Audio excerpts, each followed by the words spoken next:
Muito bom dia, Sr. Presidente, senhoras e senhores deputados.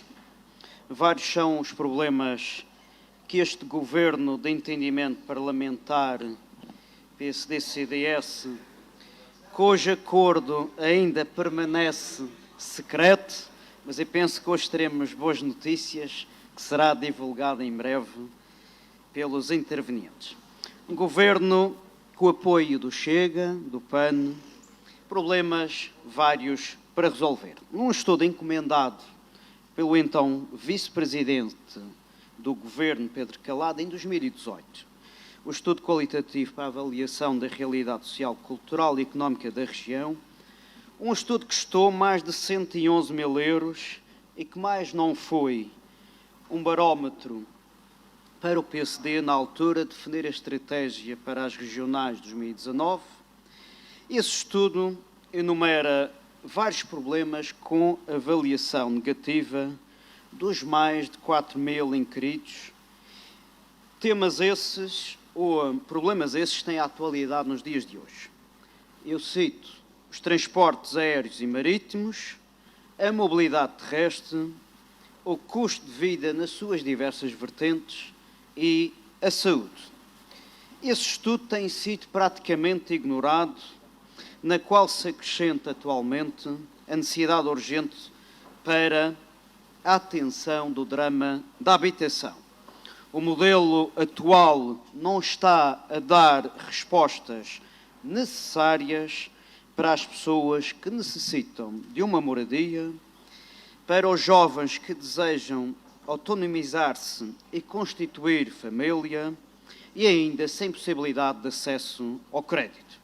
Não podemos deixar, senhoras e senhores deputados, que os nossos cidadãos madeirenses sejam empurrados e despejados para fora da sua casa. Uma situação verdadeiramente dramática e preocupante.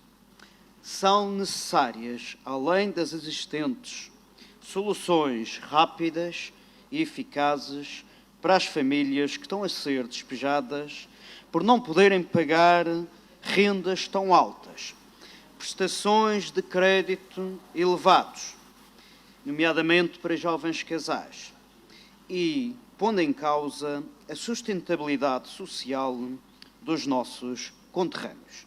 Estamos perante um drama social. Mas vejamos que em 2021 este Governo Regional falava em entregar 1.121 apartamentos, mas agora só fala de um total de 805, menos 316 casas do que o previsto. E ainda, por incrível que pareça, sem um conhecimento prévio dos critérios de atribuição destas casas.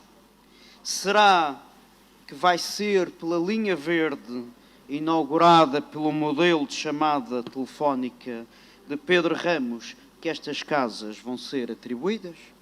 Não foi publicada a portaria que define os critérios de atribuição, mesmo às portas da entrega dessas casas, mostrando, uma vez mais, a falta de transparência na gestão deste processo. Paralelamente a este problema, que deve ser imperativo, pois como afirmou o Papa Francisco, cito, o mercado por si só não resolve tudo, embora nos queiram fazer crer neste dogma. Fora este problema está a redução do custo de vida, com a redução progressiva de impostos, acompanhada pela redução efetiva da despesa, uma situação que não é discutida nesta casa. A redução dos custos de transporte de mercadorias e passageiros.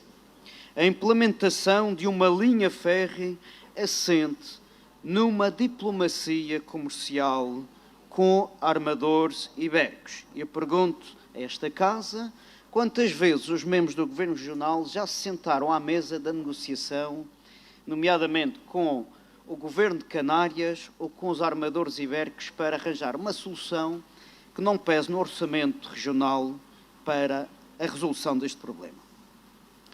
Outros assuntos equiparação do salário mínimo ao dos Açores. Só para dar alguns exemplos, para não falar da submissão aos monopólios, como seja a falta de regulação do preço do gás, numa clara submissão à tríade costumeira já identificada. Sobre o preço das viagens aéreas, é toda a justiça que os madeirenses não tenham que pagar mais de 86 euros para viajar entre a Madeira e o continente.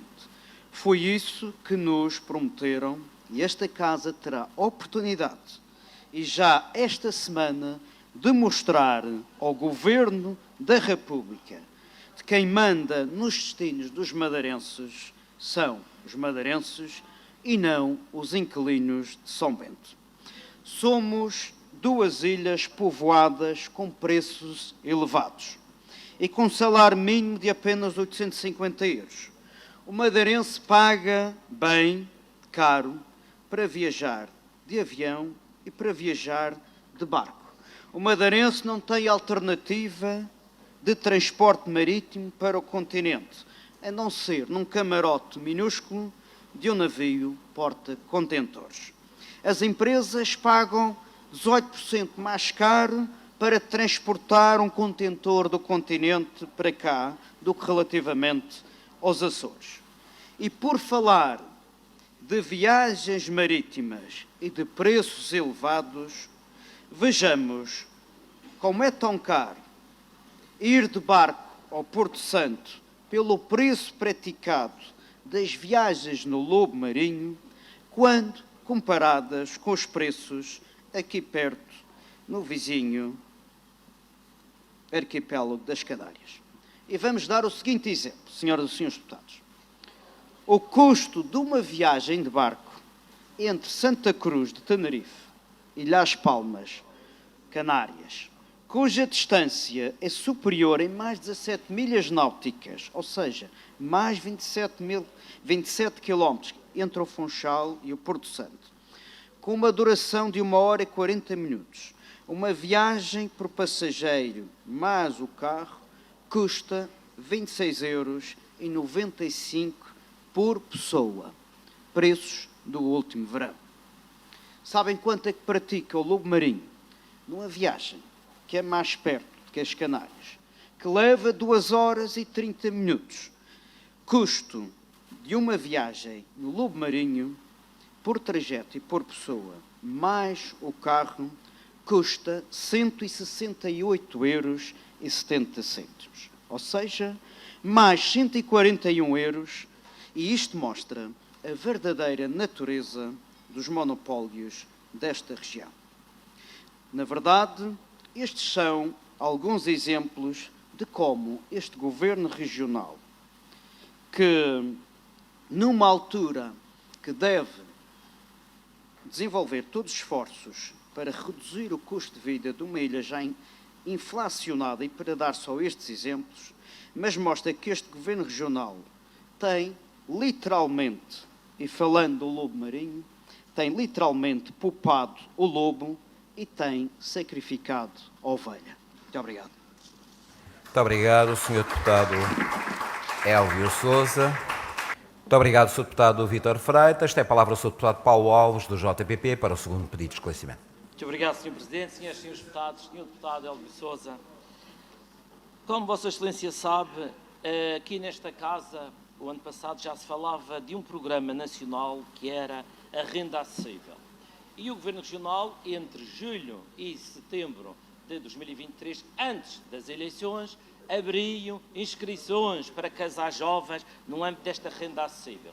Esqueceu-se, foi o Governo Regional, de dizer que isto não estava regulamentado nem adaptado à região. E então, depois de ter feito essas inscrições, no fundo, de ter comprado votos, porque foi uma medida para comprar votos, este ano vem aqui e trouxe cá a esta Casa, foi aprovado um programa de renda reduzida, cujos critérios são diferentes da primeira, ou seja, da renda acessível.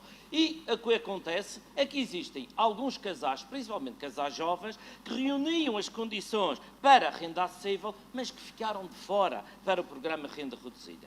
Que dizer de um governo que engana as pessoas desta maneira? Que dizer de um governo que, nas vésperas das eleições, em maio de 2024, convida as pessoas candidatas para uma habitação a ir visitar o modelo, o apartamento modelo. E depois diz, estas serão as vossas futuras casas. E depois, metade dessas pessoas, ou mais de 50% dessas pessoas, não vão ter direito a essa habitação. Que dizer de um governo que engana as pessoas em vésperas de eleições? Muito obrigado.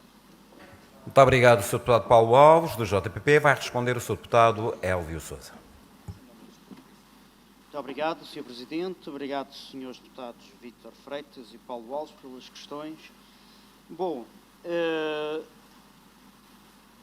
resumindo, numa resposta às vossas questões, não deixa de ser, e eu penso que os senhores deputados do PSD também reconhecem essa característica, que é também negativa. Eles devem fazer esse ato de contrição, nem que seja na confissão secreta entre a vossa consciência e uma manhã de solo de nevoeiro, que é que este governo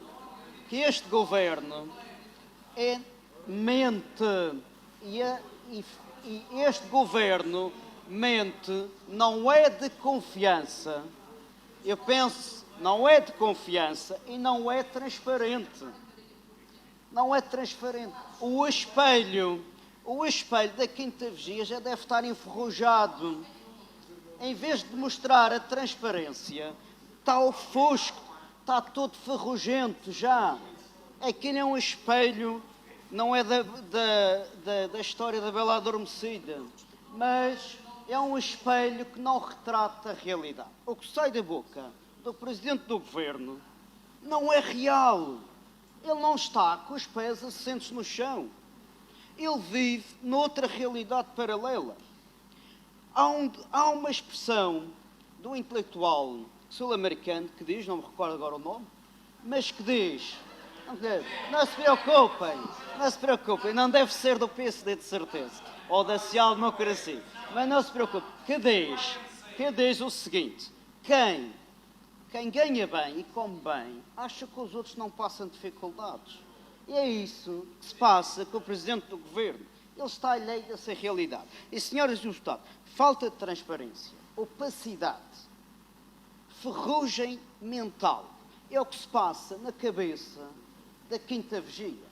E a falta de noção da realidade, o facto de haver menos 315 casas para atribuir perante este drama social, mostra que o Governo Regional, apesar das soluções, não está alinhado com a realidade. A habitação deve ser ultra prioridade neste momento na ação política.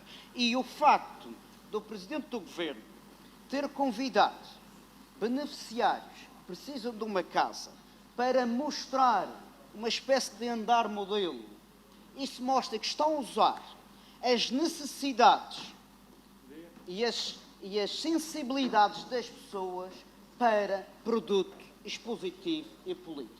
As pessoas necessitadas não são produto de marketing político.